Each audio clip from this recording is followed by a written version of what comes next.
মাঝে মাঝে মানুষের কথার আঘাত এতটা গভীর হয় আর এতটা জঘন্য হয় যে মানুষের একটা বাজে কথা আর বাজে ব্যবহার আমাদের সারা রাতের ঘুম কেড়ে নেয়, আমাদের জীবনের সুখ শান্তিকে একদম হারাম করে দেয়। এজন্য মাওলানা তারিক জামিল বলেন যে अगर जिंदगी में खुश रहना चाहते हो तो जवाब देना ना सीखो, चुप रहना सीखो। उसने वो कह दिया, ये कह दिया, यूं कह दिया, क्यों कह दिया, ये मत कहो। हमेशा ये कहो कि जिसने भी जो कह दिया मुझे कोई एतराज नहीं है, मेरा सब कुछ मैंने अपने अल्लाह पर छोड़ दिया है।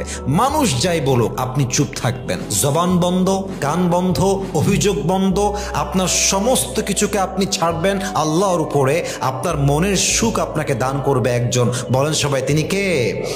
এই জন্য মানুষের কড়া কথা, বাজে কথা, গালিগালাজ এগুলোর জবাব দিতে যাবেন না। যত জবাব দিতে যাবেন আপনার মনটা তত বেশি খারাপ হবে। এই জন্য আমরা আমাদের সমস্ত অভিযোগ, সমস্ত কষ্ট সব কিছুকে ছাড়বো এক সত্তার উপরে, বলেন সবাই তিনি কে?